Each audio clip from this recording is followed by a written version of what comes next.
Take your plans out of the group chat and get long weekend ready in new Abercrombie. From day to night, pack new outfits for every part of your itinerary. Grabbing brunch? Throw on the A&F Mila dress. Then head to your dinner reservation in their new bubble hem mini dress. And yes, permission to overpack for pics with the girls. Abercrombie's best-selling Scarlet Squirt deserves a post in your feed.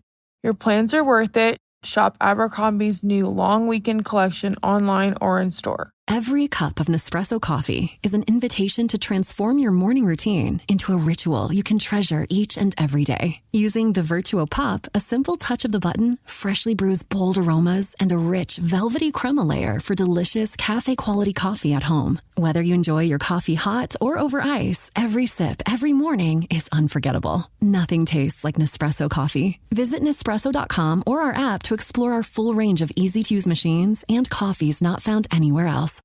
The last thing you want to hear when you need your auto insurance most is a robot with countless irrelevant menu options. Which is why with USAA Auto Insurance, you'll get great service that is easy and reliable, all at the touch of a button. Get a quote today. Restrictions apply. USAA.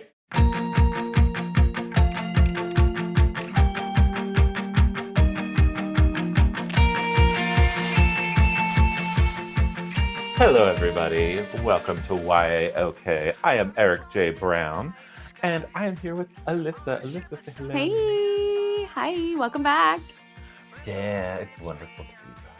I'm so happy to be back in my element of talking about YA books. Mm-hmm.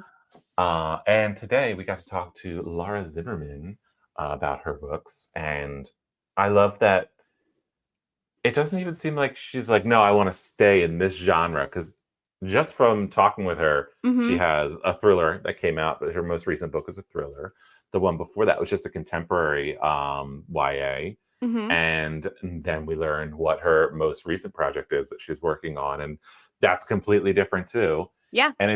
And we also find out something else that connects us. Actually, there's so many things that connect. There's lots of things.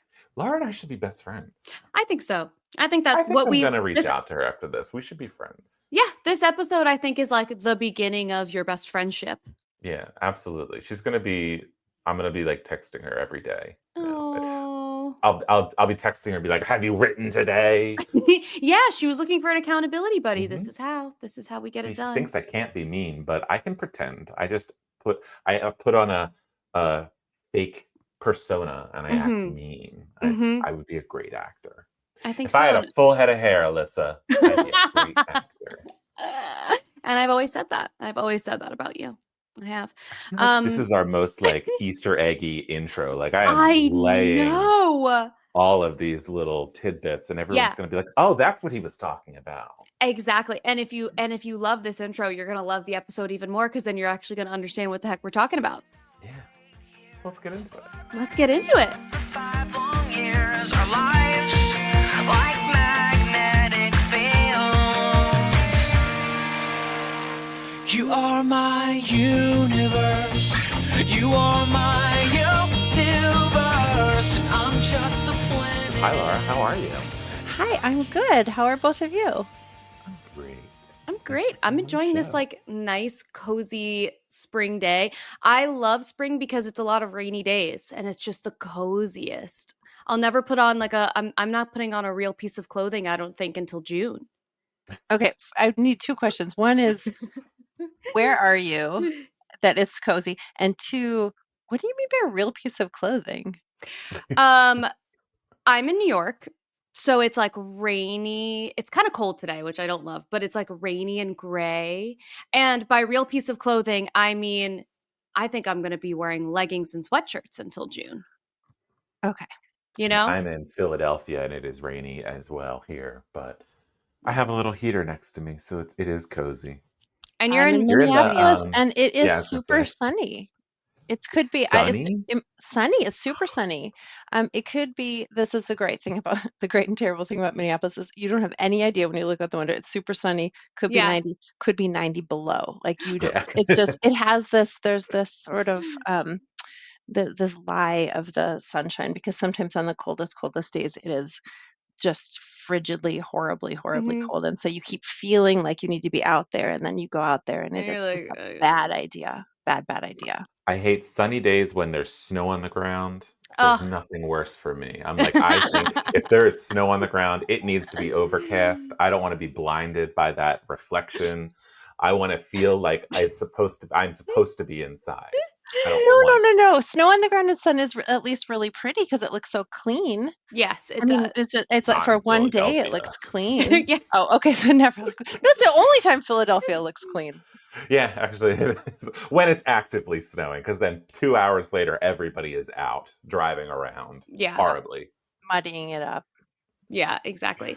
Well, thank you for coming on the podcast. I'm so excited to talk about. Actually, you have 2 books, and I wanted to ask because you have one that we were talking about earlier today called "My Eyes Are Up Here" that we had talked about. That was a book recommendation from a previous guest, and then you also have "Just Do This One Thing for Me," which came out last year.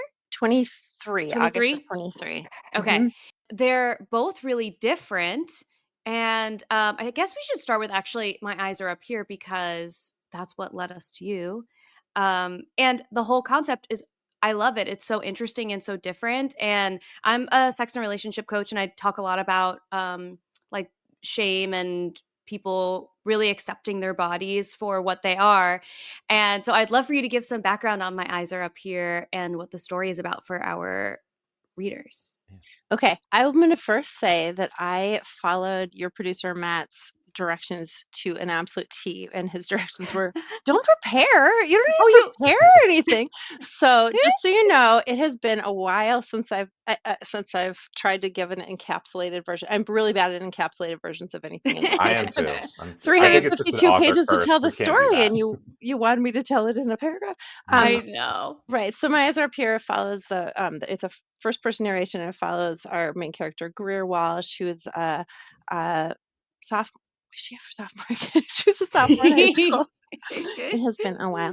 Um, and she's super confident about a lot of things in her life. She's really bright, she's really fun, she's really funny, but her body has really developed rapidly over the course of the last year or so, and which results in her having really, really big breasts that she feels really uncomfortable with. Um, so she's got this 2 parts of her life one where she just feels really competent. She can walk into a room, she can walk into any classroom and just really kind of feel like she's in charge. But now all of a sudden she feels like she just wants if she could do that, the pandemic would have been perfect for this girl because she would Yeah. have just been able to kind of hide the rest of herself. So she's trying to get her way make her way through high school, just not being a physical presence really, trying to make herself smaller than she is, but then that's dissatisfying, and she's getting found out, and she gets really interested in a boy, and she also gets really interested in playing volleyball. And man, besides dance line, if there's a high school sport that you do not hide your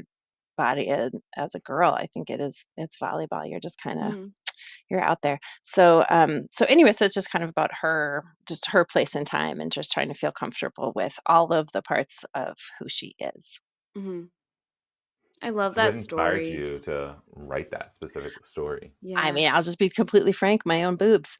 So when I was in high school, I was also a kid who was really confident. I was not good at volleyball, I wasn't good at any sports, but also like, my body just kind of took on a life of its own. And I, was really uncomfortable with it for a long time. And I think that we had so this book came out in June of 2020, which I would say is arguably like the worst time in all of Definitely. Yeah. history to debut a contemporary YA novel, but that's Yeah. all right. I also like to say that I sold it back when we cared about women. But anyway, so the it- I think there are a lot of really, really good stories about girls and feeling uncomfortable in their bodies, especially when it comes to weight.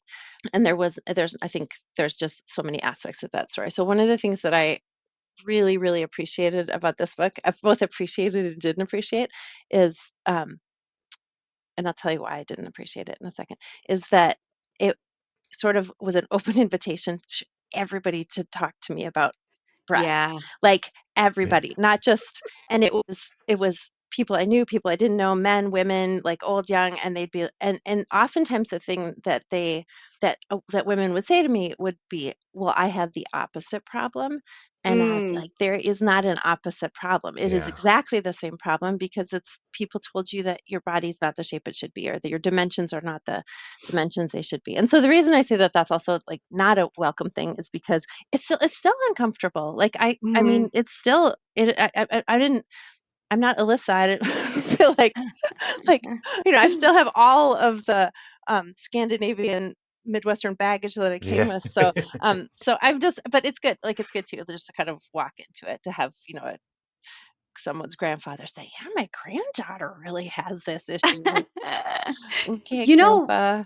you know what though? And like there are still so many things about like my body or sex or sexuality, like any of that kind of stuff that like it's kind of like when you I mean, this is like kind of an upsetting analogy, but I think it feels very true to me. It's like if you have an eating disorder or if you've had an eating disorder in the past, you always are still kind of battling that eating disorder, even when you're recovered and it may not be something that presents itself to you every single day, but like a lot of the days it does. And I feel that way about getting comfortable with your body and getting comfortable with like who you are. Um, as a sexual being or just how what the body that you get to live in, it's like an ongoing thing. It's like you even for me there are times where I have to check in with myself and I'm like, I'm supposed to be a representation of like accepting everything, and I have to have these moments of like, that was actually, whether it's judgment I'm placing on myself or like judgment that I'm like, that was actually really judgy on behalf of someone else. It's still an ongoing thing. But I love that you told this story, especially knowing that the the next question I'm sure is always like, what inspired you to write this? And then you have to be open and vulnerable enough to be like, my own life. Yeah, And like that hashtag own boobs or something. yeah, yeah. and and that's tough because like you're gonna like writing a book like this, you're kind of like repeatedly putting yourself in a situation to talk about your own body, and writing a book about how it's uncomfortable. It's like you really walked into the fire with that. Well, yeah, and I think also, like, this is, like, sort of in some ways, like, a big reveal because I had a surgery when I was, Hmm. out of college, and it was, like, the best like, for me, it was the best decision. I would not Hmm. like, I feel like I've had people say to me, like, "Oh, would you recommend?" I'm like, "No, I wouldn't recommend anything 'cause this is like, Yeah. are you not hearing the point? Like, women should make decisions about their own bodies and, like, we do not get a vote." Um, but for me, it was really the right thing to do. Like, there's some other health issues that kind of come along with that. And I have the tech who did my mammograms for years, Oh. um, she's a Polish immigrant, which is great 'cause that book was actually translated into several languages, including Polish for some reason. So I was like, I have some Oh author copies of a wow. Polish book, and I don't know what that book says. They could have put anything in the pages. I have no idea. But she said to me, like, the reason that it came up is because she was like, "Oh, a reduction is the happiest surgery." I mean, she sees Mm. thousands of women a year, and she says reduction is the happiest surgery. No one comes in regretting that. And Yeah. I Mm. often have people come in regretting their augmentations, like that's a Mhm. whole different thing. And so anyway, so it opens all kinds of Yeah. conversations. I've actually had a lot of friends too who have had reductions, and not one of them have ever like Mhm. regretted it. And there's plenty of people that regret getting implants or like augmentations. And it's like, I know it's different for everybody, but Sure. for the fact that if you are going to go through this surgery to there's a reason for it. There's a reason you've looked into it. There's a reason that you have chosen to do it. And I don't think that anybody has ever really regretted and be like, oh man, I wish my boobs were actually bigger again. Yeah. And it's also funny because it's like I feel like when people are getting or they're getting a reduction in size, so much of the time people are like, what, like you said, well, I wish I had that problem. And it's like, well, actually you don't. Yeah.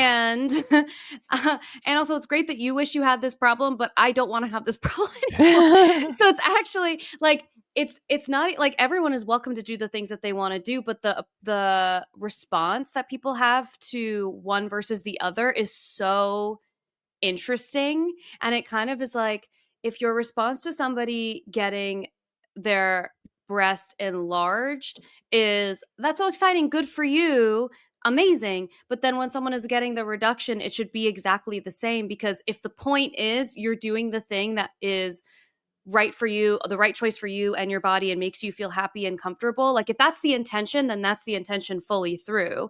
But if your response when someone's getting an implant is that's sick, good for you, and when someone's getting a I don't know, I'm just thinking of straight men, I feel like that's what they do. I think it's right. But if your response when someone is getting a reduction is, oh, like, why would you do that? Then what's your intention there, really? And it's just like an interesting thing to look at. Yeah, or the other way around. I mean, I feel like Mhm. there's a lot of women like I'm a very solidly Gen X lady. And so Yeah. in my age of people, there's a lot of ways that we just don't realize how much we're shaming people's bodies. So Mhm. we've my generation, we very thoroughly understand you do not call women fat, but you definitely call men fat as much as you want. Like that is that's like a really weird. I'm not Yeah. an apologist for poor men, but but there's certain things that we're really judgy about, or For the sure. way that you're with your kid, you're with your daughter, and the way you're like, oh, I'm not sure if that's the right thing for her to be wearing. Like the Mhm. way that it just kind of creeps in, and you're like, oh, it's the lesson is hard to learn, and the lesson is hard Yeah. to internalize. My favorite comment from one of the translations was in German, and I got a message from a German reader, and she wrote about how she has an artificial eye, Ooh. and that when she read the book, she would, every time Greer talks about her breasts, she just kind of substituted in her head that she was thinking about her eye, and Mm. that's how that book related for her. And I was like, oh, I love you, German reader. That's That's like a so cool. yeah, that was one of my favorite things. Can I show you something? I Yeah. took this out for Eric. No one can see Oh, this because it's a podcast, but it is a mug. It is a who went Tervis to Temple? tumbler from Temple University. I looked you up and found out that you were there. Oh. My son graduated a year ago with he's a jazz musician, Oh, and he awesome. graduated from the jazz program at So Temple. you So know all about Philly then. I know about Philly, and I have such warm feelings about anybody who is who lives in Philly, but also I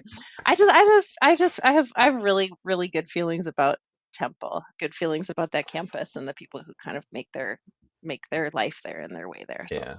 I love it just because it's kind of introduced me to I don't want to say it introduced me to the idea of diversity because that sounds weird, but I grew up in like a very white, middle class, blue collar neighborhood in Pennsylvania. It's just going from that to Temple, which is just like Philadelphia, it's very diverse. And it just kind of was like it opened my eyes to the way the world actually is.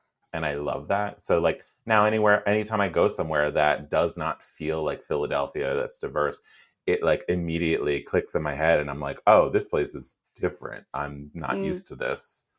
But yeah, I agree. I love Temple. I yeah, I'm like, I wouldn't tell everybody to go because I think it's much more you should want to choose to go to Temple because there's plenty of I'm sure that when you went on the tour, did you go to visit with your son? yeah. Because they always do the tour that like there's this saying that the sun never sets on Temple University because there is lights on top of lights on top of lights and it is broad daylight 24/7 on that campus. Oh my goodness. I I'm think sure It's in that's a night not in there. a it's in a dangerous neighborhood. It's in North okay. Philadelphia. My mom even got so nervous. She's like, "Oh God, I really don't want you to go to this school." But It's really this not is that part of what I really like about where Eli went to school. I think he saw in first, because you don't stay on campus after the first year, and he bad. started in 2020, so that's not a great time to start college. Yeah. Oh, yeah. But so he lived in North Philly, and like you could come out of that with a lot of different ways of being, but I think like he saw firsthand, and he would say like the city doesn't invest in infrastructure in this part of the city. Like Mhm. the services in this part of the city are so different than they are in Center City, and it's not right. Like there are families here. Um, who are just trying to get by and who are trying to raise their kids. And the city, like there's so much, like he could see it wasn't a purely academic exercise to talk about municipal disinvestment in neighborhoods with lower median incomes. So he could see all of that happen for real, and he could see what would happen. Like the neighborhood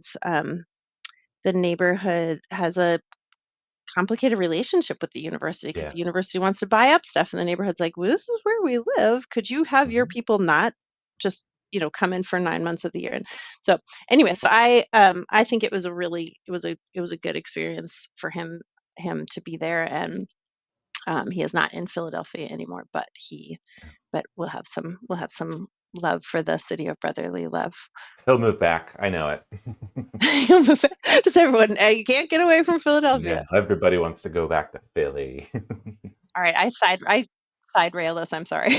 No, that's so that's fine. The point of this. That's literally the spirit of this entire podcast. Someone does it, and if it's the guest, even better. Yeah, that just means you're at home here. Yeah, chaos is the brand, we always say. So yeah, exactly.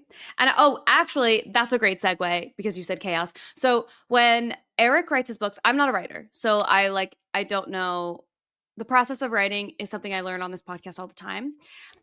When Eric writes his books, he does it to the tune of chaos, and he just starts writing them. I think that if I were to write a book, I would be an outliner. What were the words that we use? It was a plotter or a pantser. So when you were writing, what was your process like? I am 100% pants all the time. Finally. I'm 100% pants. Do you have are all your writers coming and telling you that they know what they're doing when they sit They down? all write outlines. I feel like they I'm all insane. write outlines. Many of them write outlines. If not, man, I feel like it looks so easy if you could make an outline. I mean, I feel like if I could make an outline, I could. I don't know. I feel like you could write a million books. Like it seems like it would be so easy if you could just get the outline first. But I feel like you start with like a germ of an idea that is a completely different story when you get to the end. But I did. Okay, so I feel like chaos has like a negative connotation. I would just say like you write from a place. Eric and I write from a place of open-minded exuberance. Yeah, there we call it that. I love that. I also would like what I think that I do is I don't have a map, but I have a compass. That's what I would say. So it's not just wild in any direction. I don't know how I'm going to get there, but I have a general idea that I'm going, north or something like that.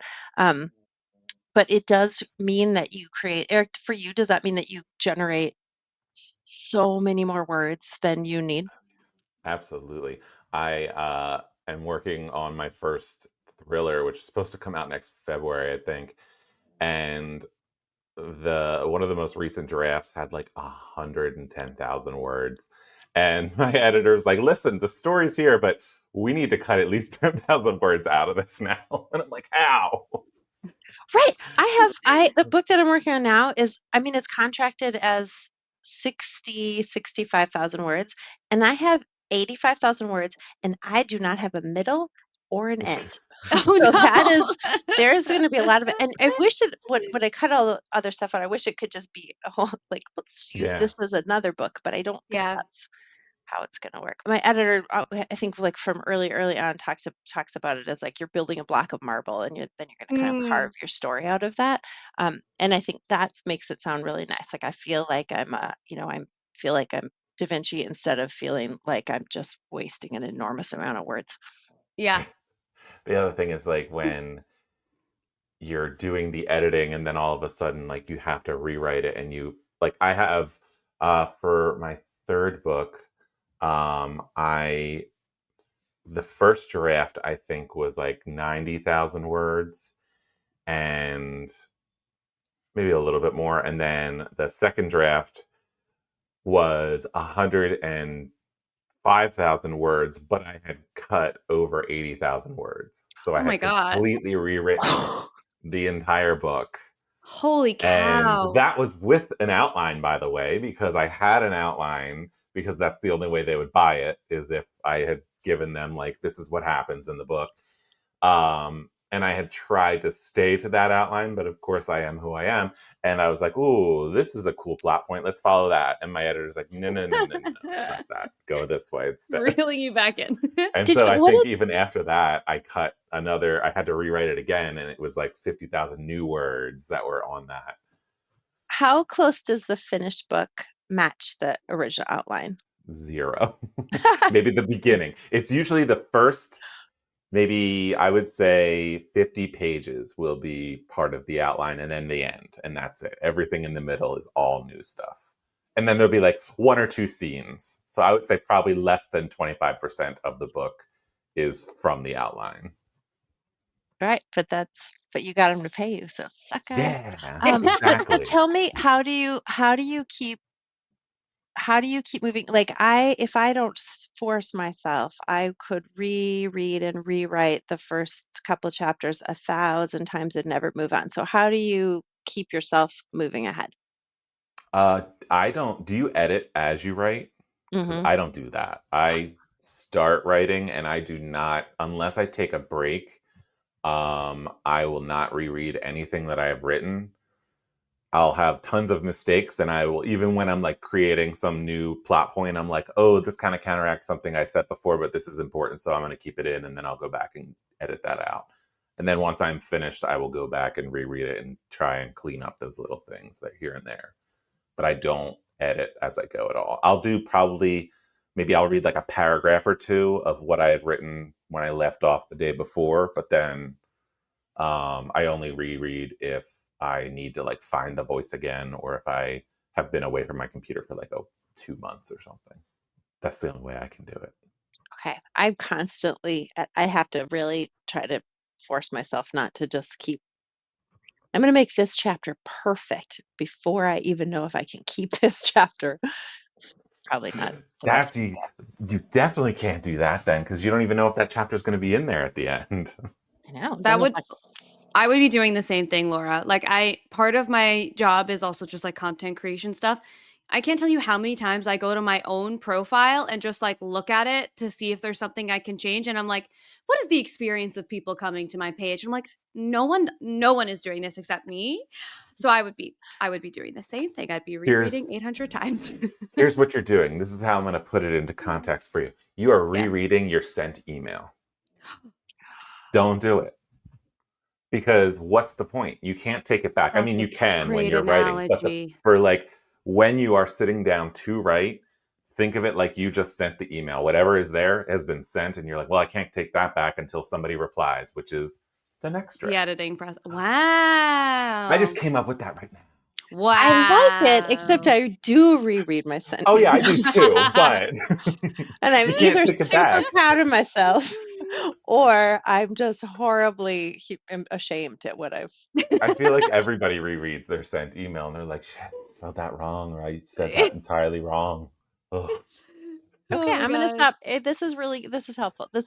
What is this podcast called? It's like YA writer therapy. Is that what it's called? I'm gonna take the Eric approach and stop The thing trying is, you're to. not alone. There's a lot of people that do that, where they will read and reread things before they will move on to the next thing. And Mm. I that can be helpful if you don't know where you're going, I think. Because then if you're like, I have no idea what the next chapter is, you can sit there, you might be able to go back even to the very beginning and start reading and be like, all right, well, sometimes you'll like pick up little subconscious breadcrumbs that you have left, and you go like, oh, I didn't realize that was something, and now I'm kind of thinking, because I've written this other part later, that maybe I can pick up that again and move it forward some more. Does that make sense? Okay, you're my new writing coach. Yeah. Yeah. You want to be my accountability partner too?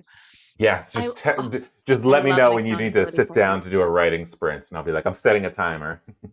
It is. I'm really bad at it. I'm really undisciplined. So I need an external motivation, but I think you seem too kind. I need someone who's going to be. Alyssa, can you be mean? No. Oh, shoot. Not I to can be mean. I can. especially the only demographic I've been successfully mean at, straight men. I don't know what happened in the past year. They deserve it. That's why. Something. It was like the day I turned 30. Something snapped in me, and I was like, I actually think I'm done with this. With this experience, whatever this is, the straight man experience, I'm through, and I've hit my limit. I And think it's I funny could be you mean. say you can't whatever happened in the last year. Really? No, I know. I know. You know exactly what happened. It's so traceable. It really is. Yeah. I recently I posted something on my Instagram story, and it was like a meme of like all of these like I don't even know, angels or whatever looking down from clouds in heaven, and it was like all of my ancestors waiting for me as I yell at another like large straight man. And I was like, that's me. And I put that in my story because I thought it was very funny. The replies that I got from friends like recounting things that I've done that I don't even remember. I'm like, I should fear for my life more than I do, probably, because oh my god. And Do to you that carry a end, taser? no, but I should. But like, see, here's the thing: is I have sort of like Chihuahua energy because I have no business coming to the equation with like. But in my head, I'm like, I don't need a taser because literally all I need to do, I feel like 90% of the time is be able to like I think my words are enough a lot of the time. Like if someone is being rude to my friend, I am so ready to just be like, I'm going to hold your bald spot while I tell you this. If you don't turn your ass around, I will turn it around for you. And I just have no problem anymore. So do you think it's like if you have a taser, you're going to use the taser kind of thing? So maybe you shouldn't have it. I don't even know that I would, because I would feel, well, I don't know how good I am in high pressure situations. I think I would more likely forget that I even have it and just be more inclined to yell. That's so much more satisfying to me. There's really nothing on this earth that's like that feels as good as yelling at a man who's out of line. You don't want to yell at people who are fine, obviously, but if you're out of line, believe me, I'm in any radius, believe me, I'm so ready to tell them. But I wonder if you actually had the experience with the taser, if you would find that was even more satisfying. Maybe. That is maybe. I think just this the is little, a theory that I can test. Electric clacking of that taser is like it's like gets adrenaline coursing through your system. You know? We don't want to real like we don't want a real actual that's very policey. Like just something no, like you know how you could get those things that are supposed to like my brother-in-law's always buying these things that are these questionable medical devices, like oh you just click this on your bug bite and it stops, and they're all scams. But I think there's one that's supposed to deliver a little electric shock, so you could just have like sort of just like a little thing there's on your keychain, and so it would just be a reminder. I'll send you a link. Dogs. I have one. It's like this little ring that goes around your finger, and there's a trigger in your hand. So all you do is squeeze your palm and it sets off the thingy. And then you just connect it to somebody's body and it just goes off. And it's like, oh, I would love that. 15,000 volts, something like that. But it's like really quick. Why do you have that?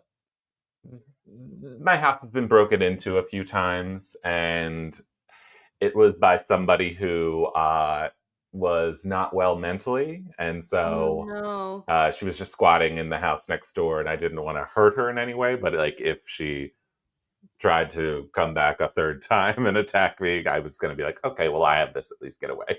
Yeah. Oh, that's interesting. And then but you don't wear it on the regular. No, it's like a rubber kind of thing, so it's probably like this big on your palm, and then it just goes around your ring finger or something. Okay. And I usually just use it during the winter if I'm out walking my dog and it's nighttime, and that's about it. I would wear that to bars. I mean, you can't wear it. You'd have to have it in. You'd actually probably have to hide it if you're going into a bar, because it's very obviously a little stun gun taser. I feel like I want to find a way to bedazzle it and make it you gotta make it pretty. Oh yeah, you can do that and then put it around your and like as long as it's one of those like plastic ones that you kind of like just pull down and you know? Yeah. I recently I was in LA with some friends, and there was like these two older men who just would not leave us alone. And at a certain point, I just kept saying, "I'm just trying to have a nice time with my friends. So I appreciate you wanting to have conversation with me." Because I try to be not like I'm going to give people the benefit of the doubt at first. I appreciate you wanting to have a conversation with me, but I'm just actually here with my girlfriend. So nice to talk to you and whatever. And he was just kind of like, "Well, we're being so nice. So why would you not want to? We're being so nice." And I was like, I actually don't know how else to describe to you. So I don't know how to say it nicely anymore. And I tried saying it nicely and you didn't care. So I'm going to tell you plainly, you're being creepy and weird. You're about 30 years older than me. I have no interest in talking to you. And my friends have no interest in talking to you. So you didn't like the nice answer. You pushed back on that. So now I'm going to give you the truth, which is you're being weird. And when people talk about creepy men at bars, they're talking about you, sir. Did it register at all, or do you think he was just like, "Oh, No, she's just a we had to bitch"? have the security guy come. This would have been a good time for the taser, though. Yeah, but then you would have gotten kicked out Then of I the would have gotten bar. kicked out. Yeah. Yeah. Well, yeah, but then what actually would have been a good time for the taser is those two guys got removed from the bar. And then when we went to call our Ubers, they were still outside. So we had to like leave in groups to make sure that we were not dealing with them. That would have been a good time to have the taser, just in case. Because he didn't like Then you when I could was just like kind nice. of hold it up and be like, "Hey, Yeah. I will fuck you up. I don't care. see, this is where we Literally. go into the chaos of this Yeah, I mean, and it podcast." just, it's that I'm sorry that that happens to you. I think you can kind of also imagine the story that those guys tell each other and tell their Oh, friends for about that sure. night, and it's just gross. I mean, they'll validate themselves in whatever way. For There's a sure. do you know, the the author Deb Coletti? I don't She think does I do. YA books. She's amazing. So she wrote a book that you should read that is called, this is from like, it's like several years ago. Wait, did she win? It was a Prince Honor book, A Heart in the Body, A Heart in a Body in the World. Mhm. And I loved this book. I recommended it so many times, and in part because it follows this young woman, and like it doesn't it's not like a traditional book about someone who gets assaulted. Like Mhm. not that that's a traditional book, but she talks, I think, in such a good way about the subtle ways that girls and women are expected to make sure that they don't make men feel bad. Like Mhm. your job in that bar was to somehow reject this man but not hurt his feelings, like Mhm. that's what the expectation is, like you need to make sure that he feels comfortable. So I feel like that Deb Coletti book, she talks a lot about, and there's some like triggering horrible things that happen, but I feel like I don't know that I had seen that piece of the story, that nuance of the Yeah. story represented in that way before. The sort of um expectation, especially like younger, like in high school, especially girls, like you can't like flat out reject him because that's going to hurt his tender feelings. Mhm. And that sort of that that feeds a really rapey culture. 100%. Yeah. And, like, not to like, yeah, I think this whole conversation feels tangent-y, but it's really kinda not, because when you're writing about things like changing your body or being uncomfortable in your body, it's like it is actually all the same conversation. And I think it all is like so wrapped up in the same thing, where like if people could just respect each other's spaces and respect each other's bodily autonomy and the choices that they want to make for themselves, we would just everything would just be so different. Like I've had this conversation. I do this like live call-in show every week, and there was someone, and we debate lots of different things, and someone called in asking about our opinion of like nudist communities. And he is a part of one, I think somewhere in the UK. And he was saying like it's such a beautiful experience because people have such great boundaries, and they appreciate each other in a very different way that is actually not related to their bodies at all, because it's so, I guess, like accepted and just so like not part of the equation. Because in order to have a safe functioning society like that, that kind of has to be the case. And we were talking about how impossible that would be in a culture like the one we have in the US. It would be so impossible, Because like you can't even if you're fully covered, but you're wearing anything that's like a little tighter than maybe another person might find to be modest, you could get catcalled so easily. And then you're not only are you in a situation where it's like, I need to make this person feel comfortable because I don't want to hurt their feelings, but you also are like, a lot of the times the conversation that people are having in their head is, I also need to make sure that I'm not offending them because then it puts my safety in danger too. And like just being a human in a human body that is part of a targeted group like that in that way is just exhausting.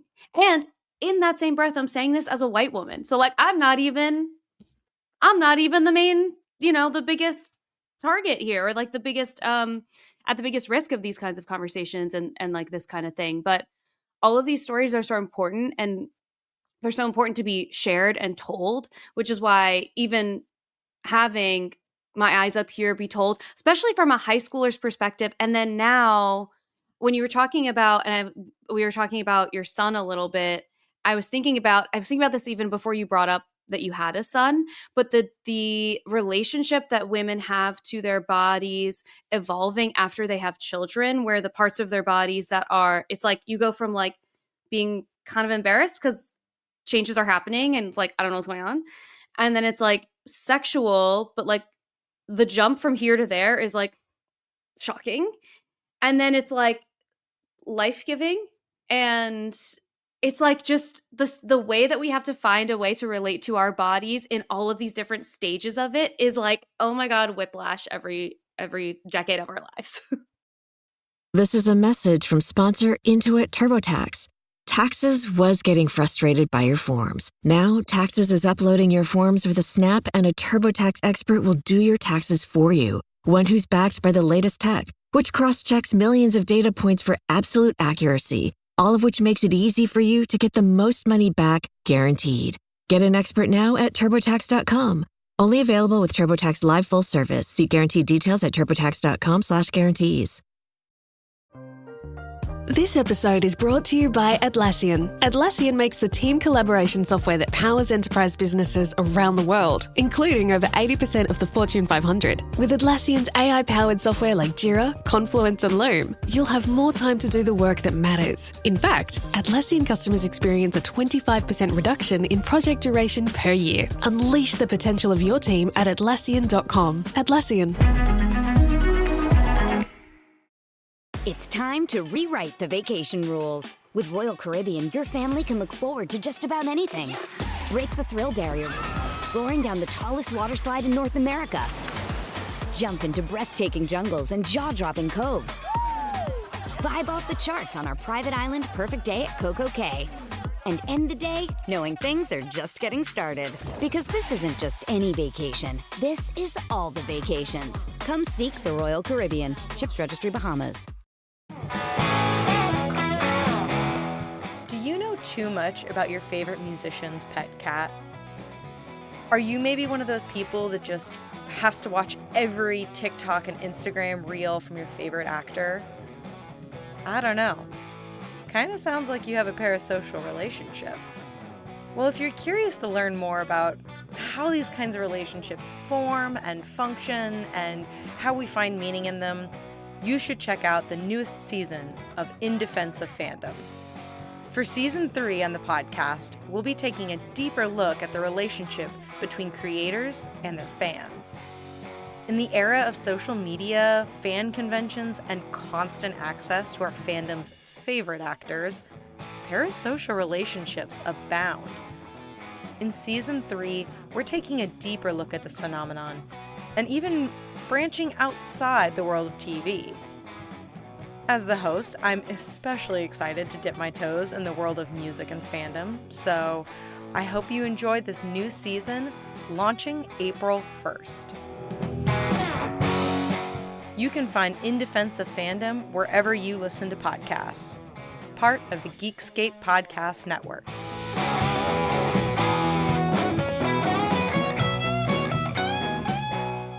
Curious to know if there's ever a time when somebody doesn't feel uncomfortable in their own body, or like not uncomfortable, but where they're just not thinking about this for like the first time, and there's like the freedom, and they're actually recognizing, oh wow, I actually don't care anymore about all of Mhm. this. I'm wondering if there's like in the future you have experienced all of this stuff, and then all of a sudden, maybe when you're like 70, you're like, I'm old, I'm on my way out, I don't give I a don't shit know. anymore. I know a lot of vain 80-year-old ladies, so I'm not Yeah. sure that that's it. But I think if we start out that way, I mean, Yeah. 0 to probably 10 or so, like, I mean, it's different. There's different for different people and depending on who you grew up with and all those things. But like for the most part, you see little kids and they don't seem like they have any idea.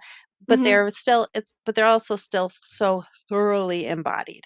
Like they're Mhm. not worried about what that thing looks like, that body, that massive flesh um looks like, but they are so attuned to what it feels like. It feels so good to be in this sprinkler right now. It feels so Yeah. good to be dizzy right now. Like Mhm. those, so they're very much experiencing that body, but they're only experiencing that body from inside out and not Mhm. from the outside in or Yeah. something Yeah. like that.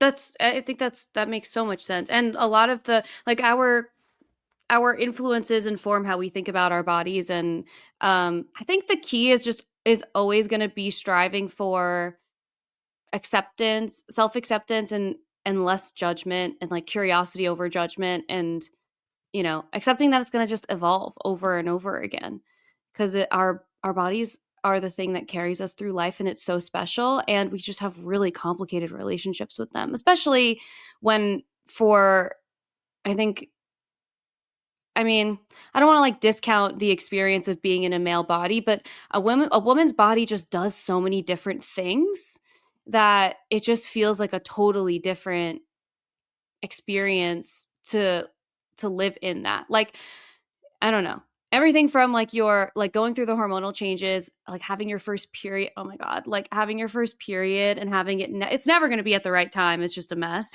And and like what that experience is like, and then yeah, it's just the evolution in living in a woman's body is just it's really interesting. And I love that you told a story that's like a snapshot of what that experience is like. Well, thanks. I think we do. It is, for sure, it's a different thing. And I think there's, we may not be the right people to have a conversation about what that means when someone really knows that they're inside Mhm. the wrong body, that the body's not representing who they really are at all. Mhm. But I also do think that for male bodies and for boys' bodies, I think we don't there is a double standard for what you can For say. Like you sure. can't say, if you think of like in my middle-aged world, you would not walk up to a woman and say like, "Oh my god, you've been putting on the pounds." But like it is total fair game when it comes to men. Like you would Yeah. not talk to a woman about like her, poor grooming when it comes to her body hair, but like you definitely would feel totally comfortable talking about, a man having hair in the places, in his back and his shoulders. So Well, it's we definitely and I feel like so there's a part of me that's like, well, you guys made up these rules. But yeah. but there's another part of me that's like, okay, there's a lot of boys who are kind of coming online who are learning to be um to be ashamed or to be fixated or to be whatever too, and that's not the aim either. Totally. And like I did it earlier when I was saying I'm gonna hold your balls back. Like I took a lot of it's offense to that, by the way, sorry, Alyssa. Thank sorry, you. sorry, sorry. It's just it like makes me giggle. But you're right. But it's part of that same thing where it's like you could not say that to a woman. Like because women also experience baldness, and it's like heartbreaking, and it's a whole different experience. Women have a different relationship, I think, to their hair, but like yeah, the conversation I think is like swinging too hard the other way sometimes, not all the time. Sometimes it's sort of like, well, it would appear to be the consequence of your own actions. But then other times, other times it's like, yes, and that doesn't create togetherness and progress and like the world that we actually want to see, which is people just being kinder to each other. So I think you're totally right. Bodies are weird. What a being a human in a human body is just weird. Sometimes I think about how like other like I have many dogs in my house, and like they never think about I'm sure that they never think about their little bodies. They just hop around, look for something to snack on, take a nap. That sounds great. I mean, you said you have Chihuahua energy. It's like I do. Chihuahuas literally don't think about their own bodies because they don't realize they are tiny. Yeah, they definitely don't. I'm looking at mine right now. She has no idea. So that's what we want. We want to bring some dog energy, some Yeah. big dog or Yeah. little dog, just some dog energy into our own outlook. Yeah, I agree. It's what's on the inside that matters most. Like we always say, it's corny, but it's true. Mhm. Let's talk about Just Do This One Thing for Me, which is your newer book. Came out 2 years ago, right? It is a thriller. So I wanted to talk about this, especially after you said that you are a pantser just like me. So how do you write a thriller or a mystery and thriller like when you are pantsing? Like, did you kind of have this idea and then have the ending already planned and you're just like, all right, now I have to figure out how to get to it? Or was the whole thing just slowly kind of telling you the story? A little, I would say a little bit of both. It was super fun to write. In part, I don't want to discourage people from thinking that that's a good book because I think it's a really good book. But Eric and I share an agent now, and Michael Barrett Really? is now my agent. Um, Exciting. and in an early version, like the very first query draft of that book, he said something really casually, like, "Really like the books," blah, blah, and he was like, "I mean, it has no plot." And I was like, "Wait, what?" Michael does not pull punches. He will tell you the truth. He's like, "Yeah, That's yeah, yeah, why I like him. it's cool, but it doesn't have a plot." And it is very much a character-driven sort of a thing. And by that, like, I already had a relationship with my editor, who's Andrew Carr at, Dutton at Penguin, and I said to Andrew, I'm like, "Michael Barrett says the story doesn't have a plot." And he goes, "Oh, yeah, yeah, that's fine. That's the easiest thing. We'll just stitch that in later." So, but it kind of stuck with me for years later. And so when I was so just do this one thing for me, I really wanted, I could do a plot.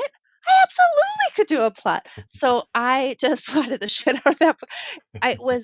I really like wrote myself into corners, and that's a real it was that was really fun. That's a fun those are fun problems to have to Yeah. solve. Like, okay, how cold does it have to be? How late in the year in order for this body to Mm, not, this is a spoiler, I guess, but in order for this body that's in the backyard not to thaw. And that's, the great thing about being set in the upper Midwest is that yeah. some years you could keep a body out there probably close till May. Um, if it wasn't in the sun. So it Who said this was. podcast isn't about learning? Well, that's the other awesome thing is like there's so many things like Eric, I don't know what your experience is, but like the research rabbit holes that you fall down, and sometimes it doesn't even feel like it shows up in the book at all. But like one of my favorite things, like I had to do a lot of research around Social Security fraud and around disposing of a body and what are the laws around that. I'm like, oh my God, I'm in it. Like my search history, this computer is going to be really problematic for me. I'm like, I don't know, they're not letting people into the country anymore if you have wrong views on your phone. So I don't know. But You know anyways, about the FBI has like an entire department you can email them to ask them questions about that stuff too. Like if you're a Really? writer, yeah. They have a department where you can just send an email and say, "This is what I'm writing. I need to know XYZ." That's And crazy. they'll email you back and say, "Okay, I can help you with this. Give me a call." I did that with my thriller. I was like asking about specific stuff with jurisdiction and state lines and everything. And it's like Wow. it's getting into the weeds of stuff, yeah, which I will say, talking to an FBI agent who is maybe not creative, they will basically destroy your entire book by saying, "Oh, well, that would never happen because of X, Y, and Z." And I'm like, "Okay, so then what if I did this instead?" And they're like, "Well, that wouldn't happen because of this and this and this." And I'm Oh like, my god. "Okay, well, there has to be a plot somewhere. This has to Right. happen. How does it right. happen?" And do you think your readers are not going to call the FBI and ask why that Oh, was? You want things No. to not be wrong, but they don't Yeah. have to be, it's voluntary suspension of disbelief for a yeah, little for As long as is sure. you have okay. some kind of idea of like, okay, well, this is why this happened, even though it would never happen. Yeah. Well, and you can some little magic hand waving, but I Hmm. think like I did a bunch of reading around Social Security fraud, and honestly, it sounds easy. It's Yeah, just it really, it I mean, does. so social, and especially now, like if we're gonna cut all Yeah. government, like I'm doing my There's no taxes one to this year catch and you. going like, how many people are gonna be around to Right. audit people in the future? Like I still doing everything above board because I am a upstanding, virtuous, patriotic American. Period. There, did you get that? Record that. Yeah. But Now cut the with rest of this. But with the Social Security stuff, so on Social Security administrations, it's like the oh, I can't remember what they're called, but it's like they have an office of enforcement essentially, and they will put out these press releases when they're super proud that they cracked a case, but it'll be oh, we've arrested, Eric Brown in Florida, who has um, been cashing his neighbor's aunt's Social Security check for 37 years. I'm like, this is not a I'm not sure you should be proud of this one because that was a long Right. time. I mean, Right. he doesn't feel bad. Like he got 37 years of income if he probably has. only gets like 5 years of jail time too. Well, I did look at it depends on how much you steal. I mean, you can get a big fine and some amount of time and they can ask you to pay it back. So that I mean that is the threat and just one of the threats and So you're just is saying if one you're thing going for to me. commit Social Security fraud, invest that money. But anyway, so I think back to the question, I think I wrote myself into some corners, but then it was super fun to get out of them again. And I think is your book that you're working right now, is it your first thriller? Yeah. I didn't know it was a thriller because I have a hard time just stepping back. So I felt like I already knew what was happening, like what was going to happen in any particular scene, so it didn't feel suspenseful to me. Like I know she's getting out, it's hard sometimes to do that. But I this book actually got was a finalist for an Edgar Award, which is Yeah. the Mystery Writers Congratulations. of America Award, and the it was a just a w- it was a surprise. I did not get that award, which is not a surprise. So because I got the call and I was like, did they read it? Like, I don't feel like it's a mystery really, but they have, especially for the young people's categories, for the children's category and the young adult category, they have like a fairly broad like mystery, thriller, suspense. Um, so that was fun. That was fun, but it's a big deal too with your internal marketing people because I'm like, don't you can't sell it as a thriller because it's going to be really disappointing. Like to the people who are looking for Karen McManus, they're going to be like, "What? This isn't a thriller." Like there's not a murder in this book. But Right. but anyway, so I will tell you just quickly that what happened. Like I'm a person who's afraid of things. Like I'm afraid of heights, bugs, small spaces, darkness. Like I'm super jumpy. I'm super afraid of things. So I do not seem like a natural to be writing anything that would be in a thriller category. So everybody else was out of town and there was a leak in the storage room. There was something wrong with the chimney liner, like this, all the expensive things that happen when you have a house that you don't even know about. And so there was something leaking and I had to go into this little storage room. My house is 100 years old. But everybody else was out of town. And I listened to books. I listened to books on my AirPods all the time. So I happened to be listening I'd never read Salem's Lot, Oh, Stephen it's a King's, good one. iconic vampire novel. That's like one of So his scariest too. unfortunately, yes. So I was listening to this book and I'm supposed to, like, some guys are coming to repair a thing. And so it's late at night and I have to move everything out of this storage room. And it's 100-year-old storage room and it's super, super dark in there. And like I'm moving stuff and I'm getting kind of creeped out and I'm listening to the scary book. And then I move something and I find out that in the back of the storage room, I've been living in this house for 20 years, there Oh is a no. tiny little door, just like a tiny little rusty metal door. I have no idea what's No. behind that door, except I know, like, I don't believe in vampires. I 100% don't believe in vampires. If there were such thing as vampires, this is They're behind that little door. exactly where, like, the That's where it would familiars be.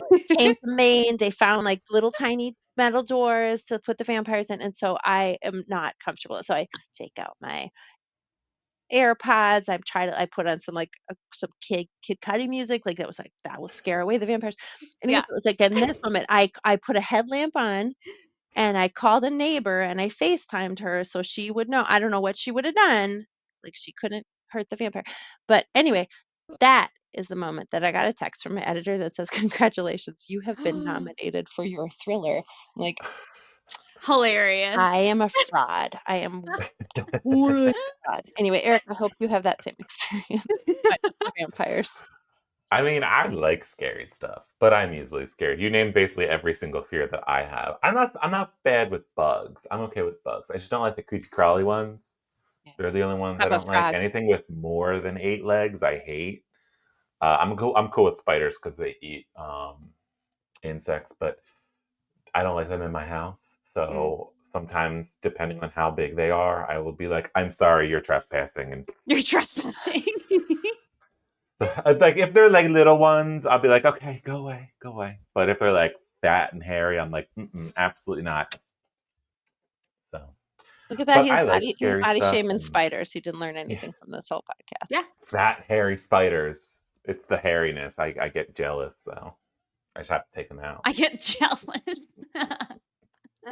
What about a toupee of all spiders? Just every morning they would just come out there. Oh my god. See, maybe I can write scary books. I know. Eric's goth. I didn't even know.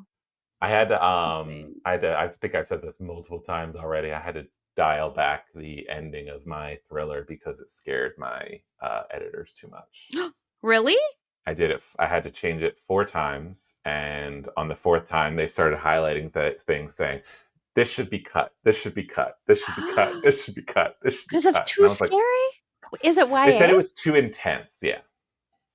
And then when I first pitched the book, I pitched the same story, but told in a different way. And they told me I couldn't write that. They were like, "No, you're not allowed to. We're concerned that will be unrelentingly dark." And I was like, "Oh, okay." So I had to write Unrelentingly dark. I had to write the more subtle version of my thriller. I mean, it was going to be dark, but not like unrelenting. It's me. I'm funny. I can put humor in between. I'm So I'm excited for people this. to read it. Yeah, I'm excited to read this. Yeah, after we've read it, you have to tell us what was cut out that was like too intense. Okay. I mean, it's still there. It's just off the page, and it's Okay. vaguely hinted at now. Okay. I think you could read it and not realize what is happening, but people who are reading it closely know what is happening, and they're like, "Oh, that's horrific." I mean, and it is like it's in the climax, so the villain is explaining everything, and I see. Okay. they're like doing the like James Bond thing where they're like, "Oh, this is why I did everything that I did," and then they say what they are going to do to one of the characters afterwards, and while that is happening, the main character is trying to escape. So. Got it. Okay. But they were like, "No, there's too much on the page, disturbing content here. You should cut that." Oh, I can't wait. I will read it in the like outside. You have to go into the storage and read there. I'm with gonna the read it headlamp. in a morning, and then I'll have like a palate cleansing Yeah. afternoon. I'll read some kind of rom-com situation after that, just to. Perfect. I feel bad because my friend loves my books, but she has her very specific no is, and I understand it. It's a no for a lot of people. Anytime kids die. Yeah. And she's mother. She doesn't want to read about it. It upsets her. I'm like, I get it. That I put it in there because that's one of the few things that genuinely terrifies me, and I know that is something that many people are scared of. So it's like, I'll put it in there. Mm-hmm. And this one, the entire plot is based around a 6-year-old being possibly murdered who disappears, and so it's like. I told her already. I was like, "Hey, just a heads up, you don't even bother buying this." She's like, "Oh, I'll buy it and donate it to my library." There you go. I was like, "Okay, perfect." That's nice. And Laura, are you working on a book now too? I feel like you mentioned that briefly. I am working on a book. It's not done, so it will not come out probably until spring of 27, I think. So I just have to generate another 300,000 words and then delete 300,000 words, and then it'll be. And then it'll be perfect. That's a normal book writing. Yeah. You can do that in like 2 months. That one, you want to know what that one is? Yes. I'll give you I had to look up, the other day what the contract said, because I can't do anything short, but now I can do it really short. The contract says that it's a YA novel about teenagers living in the aftermath of a failed clean energy project. Ooh, I like that. Ooh. Okay. Or is it giving So like it's going to be like kind of speculative and maybe dystopian post-apocalyptic-y? It's vibes? actually, I would call it pre-apocalyptic. Ooh, A sweet that's spot. even more A exciting. little pre-apocalyptic, Interesting. sort of a little some climate change business, a lot of anxiety. I don't know. I pride myself on not being despairing, but it's very hard not to, it's very hard to feel not despairing and hopeful. Oh, Yeah. let's not end there. So But then then tell there's us a what you're happy reading. Are ending, you and reading anything the interesting, planet is like verdant exciting? and wonderful at the end. Okay, Wait, we love. oh, what am I reading? Yes. I very, very, very, very rarely read nonfiction, um, but I am right now reading a nonfiction book that is not a book for young people, but it is, what's his name? Michael Sandel, I think is his name. It's called The Tyranny of Merit. Oh. And it's really good. And he's a professor of political philosophy. And the odd thing is that the book came out in 2020, but it's super, super relevant now. And it's um, about sort of the false promise of a meritocracy, and not just like, oh, we don't really have a meritocracy, but like why we shouldn't really have a meritocracy. And it's really interesting because he talks quite a lot about how you end up in the current political position that we're in, like how the rise of populism, um, being like neoliberalism making way for the rise of populism by um, kind of the leaving behind and ignoring of working class people, and the kind of backlash of that. So it's like it's interesting that way. But then the fiction that I'm reading is Trusts by Hernan Diaz, which I don't know why I hadn't read that yet, but so far it's fantastic. I'm really interested in the Tyranny of Merit. I'm going to read that. I feel like that would be good for my little debates, my little online yellings. Yeah, you know what I was gonna do is I was gonna see if I could find just a couple of articles that he wrote, because sometimes the people do the whole historical Yeah. thing and then they condense the good stuff that you want to zing people with right into their articles. So Yeah. that's Okay. I don't just want his tweets, but I think like a condensed version of it where I don't have If the to. Atlantic has something. The Harvard Magazine reviewed it, and I feel like that might give me what I need. I mean, I'm just saying there might be a shortcut to talking about. I love the idea that you're reading it and you're like, this could have been an email. I just like fiction so much more than nonfiction. If he would have put it Yeah. in a story, if he would have put it in a very frightening Eric Brown story, then that would have been. I Anyone would have struggle read with the whole thing. nonfiction too, like reading it. I mean, Me too. I guess I struggle with writing it too. Yeah, you gotta. I But don't know enough of anything for that. I'll buy nonfiction books with the idea that I'm like, oh, I'm gonna read this, Oh, and then same. I'll get like 200 pages in, and I'll be like, I get it. Yeah. I'm good. I like to give the assignment to my spouse. Like if he will read it and then he could just sort of summarize, then I feel like I can still, bust it out in a cocktail party. Not that we're going to cocktail parties, but like I can sort of bust it out in a conversation. Like, well, you know what Michael Sandel says about whatever. But for some reason he's left this assignment to me to be the one. So sorry. Damn. It's your turn to summarize something for him. So I know. I'm the one back at school. Anyway.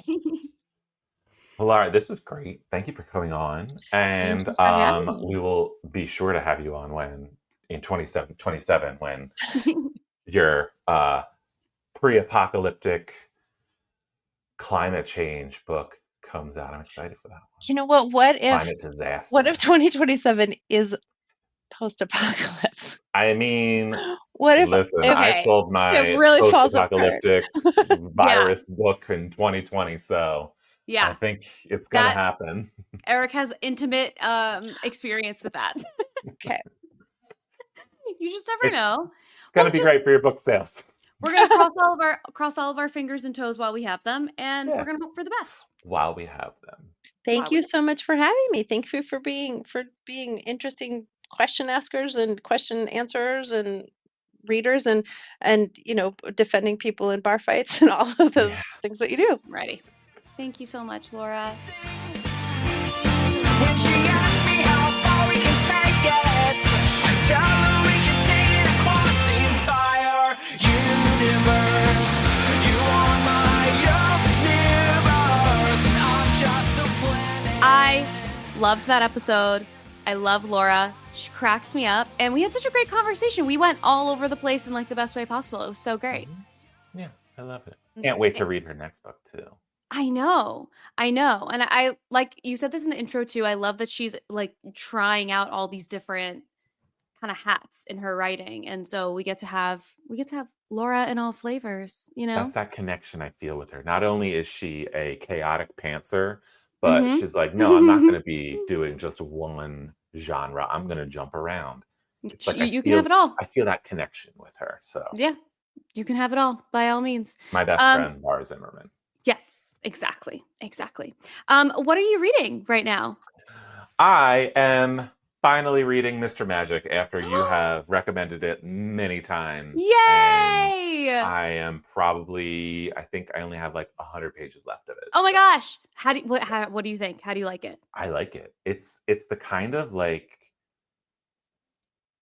thrillery kind of like mystery thing that I am very much intrigued by, because I'm sitting here, like we've talked about this before, where you like to just kind of go with the story and be surprised. I'm trying to figure out what the twists are. Yeah. And it's still so complicated to do. And it's like right now, there's only 100 pages left. And it's like, I feel like I have my finger on the pulse of what it is, but I'm still not there yet. And I'm just excited for it to happen. So it's like, I just keep reading it. Okay. And I love the way it's the structure of it, because it's told from kind of Val's point of view, but then there's like the little message board, the Reddit stuff, there's the emails, there's podcast stuff, quote unquote podcast stuff, because I'm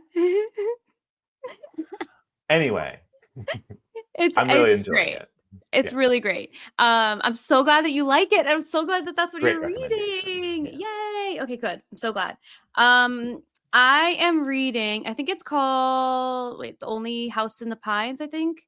And I've been like really, I've said this a few times now, but I've been like a big reading slump, and it's been hard for me to like focus on a book. Like I'll start and I'll read like 4 pages, and then I'm like, I have 800 things to do and I need to go do them immediately. So I've been reading that book for like a month, which is a long time for me. So, but I'm almost done with it, and it's good. It's like a good, like it's not a change your life thriller in any way, shape, or form, but it like keeps you engaged, and it's like easy to read, and it's interesting, and the story is interesting because it's about this girl whose best friend just like drops dead, and the only thing that changed was this guy who started to become friends with the both of them, and she's convinced that he did something, but there's like video footage of her best friend and this guy sitting at a diner, and she just sort of like slumps over. And so it's like, what could he possibly have done? It just is very confusing. And so it's a cool story. And the reason that it comes up again is because it happened a second time with that same guy in the same diner, and a different woman who just like slumps over and just dies. So I don't know. It's really good. I like it. And it's helping me get out of my reading slump, especially, when you get to the point in the thriller, you're like, where you're so invested and you're like, well, now I need to know. Now I need to know. Yeah. That's where I'm at in it. So, yeah, I've been trying to get through that. The point of no return. You're like, I gotta Yeah, exactly. Now we're bought in. And I also, Laura was talking about audiobooks a little bit, and I was like, yeah, I need to get back into my audiobooks too. I think that would also help me get back into like the attention span for like an actual story that I love, and I love stories. So I always tell people, if you're in a reading slump, read a romance. Because really? I always say read a thriller. So thrillers can sometimes still keep you in the reading slump. I feel like romance, you will figure out early enough that you'll be like, do I connect with these characters? Do I want them to fall in love? Do I want to see them interact? And that will help you kind of get into it, because for me, reading romance is just getting to the scenes where it's the two of them together and they're being fucking cute and you're like, oh, I love this. So it's like when you get to that and you're like reading a book, even if they're like, because they have their own little chapters here and there where they're off living their life and trying to figure out stuff without the romance, and it's like, okay, I'll get through this, but I want to see the romance, get back to the romance. So that always gets me out of a reading slump. That's great advice. I've been trying to do the thriller thing, which is why I'm reading the book I'm reading now.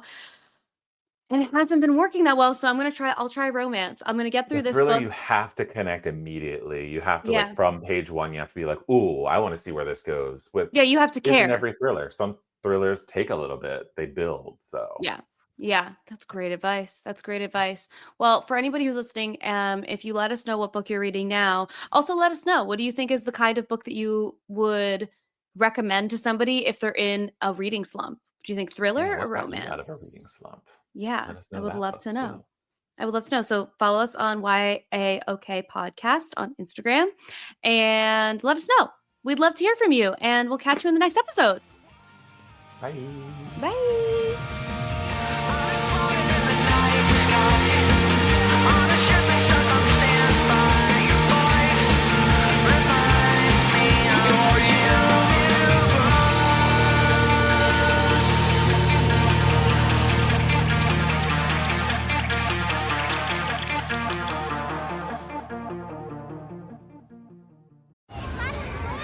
Hey guys, back at the playground again, huh? Yep. You know what this playground could use? A wine country. Heck yeah, and some waves, so we could go surfing. Oh, yeah. Ah, love that. A redwood forest would be cool. I'm in. Ah, ski slopes. Let's do it. Can a girl go shopping? Yeah, baby. Wait! Did we just invent California? Discover why California is the ultimate playground at visitcalifornia.com. You're listening to the Geekscape Network.